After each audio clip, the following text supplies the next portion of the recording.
जय जय रामकृष्ण हरी। स्वागत आहे आपल्या यूट्यूब चॅनल @सखा माझा यामध्ये। मी तुमचा सखा पंचाळ आज घेऊन आलो कोकर्णी या ठिकाणी श्री नरसिंह भगवान यांच्या मंदिर। चला तर पाहूया नरसिंह भगवान यांचं मंदिर। जय जय रामकृष्ण हरी। परभणी जिल्ह्यापासून अवघ्या 23 किलोमीटर अंतरावर वसलेलं कोकर्णी हे गाव।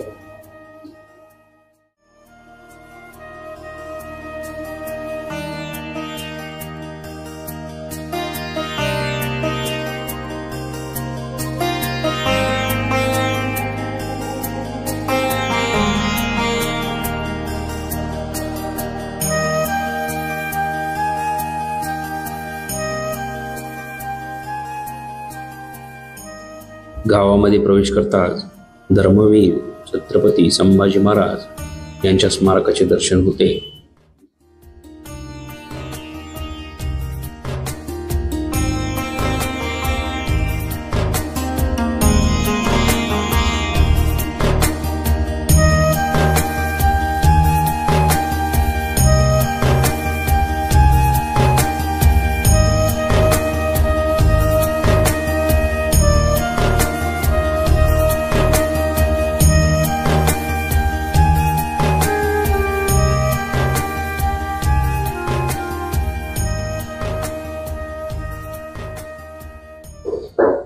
गाव हे खूपच सुंदर दिसते।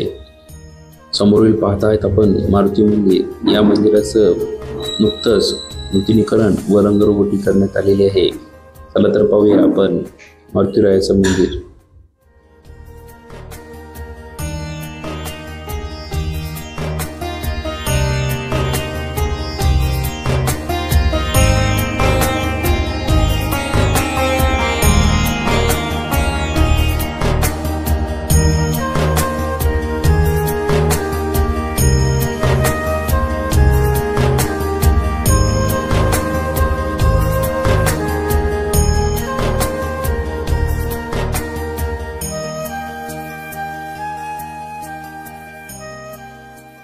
मंदिराकडे प्रवेश करण्यासाठी अतिशय सुंदर व देखण्या स्वरूपाची कमान उभारण्यात आलेली आहे। बाजूने तुम्ही पाहू शकता अतिशय सुंदर प्रकारचे खांब बसवण्यात आलेले आहेत।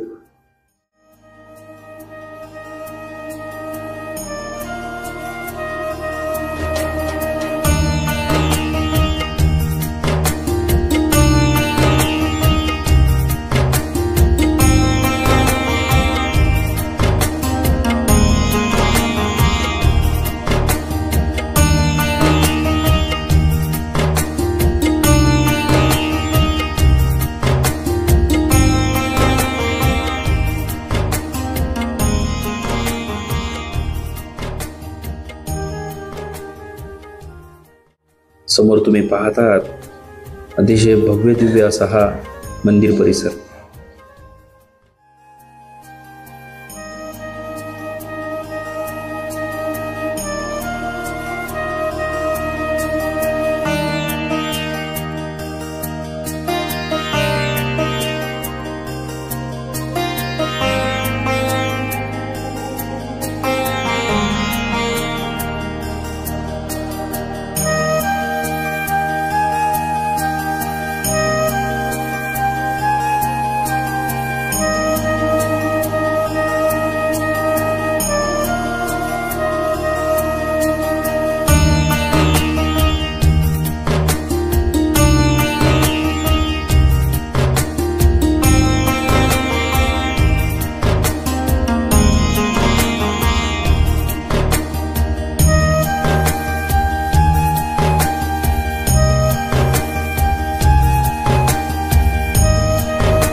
जय जय रामकृष्ण हरी. आपण आलेलो आहोत आज पोखर्णी या ठिकाणी. या गावाचं एक वैशिष्ट्य आहे. या ठिकाणी तुम्ही पाहू शकता, हे जे गाव दिसत आहे या गावामध्ये तुम्हाला दुमजली इमारत पाहायला मिळणार नाही. या ठिकाणी एकच मजली इमारत घर दिसणार आणि ह्या ठिकाणचे जे सर्व घरं आहेत ही दगडी बांधकामाची किंवा सिमेंटच्या विटाची आहेत. तर सिमेंटच्या विटाची का, तर या ठिकाणी असलेले हे जे दैवत आहे, सतयुगामध्ये श्री विष्णू भगवानाने चौथा अवतार घेतला नरसिंह भगवानचा. तर या ठिकाणी नरसिंह भगवानचं मंदिर आहे. या मंदिराचं बांधकाम भाजलेल्या विटाचं बनलेलं आहे, म्हणजे लाल विटाचं बनलेलं आहे. तर लाल विटाचं बनल्यामुळे मंदिराचं जे घर ज्या विटानं बनलेलं आहे त्या विटाच्या अवहेलना होऊ नये म्हणून या ठिकाणी सिमेंटच्या विटाचं किंवा दगडी बांधकामाचं बांधकाम केलं जातं. देवाला जसं आहे तसं आपल्याला न वापरता देवाला उत्कृष्ट दर्जा देऊन आपण ज्या दर्जाचे आहेत त्या दर्जाबद्दल वागणं हे इथल्या मनुष्यबळाने समजून घेतलेलं आहे. तर तुम्ही बघू शकताय सर्व ठिकाणी एकच मजली तुम्हाला इमारत दिसेल, कुठंच तुम्हाला दुमजली दिसणार नाही. कारण देवाचा जो मंदिर आहे हे दुमजली असल्यामुळे या ठिकाणी सर्व घरे ही एक मजलीच आहेत. जय जय रामकृष्ण.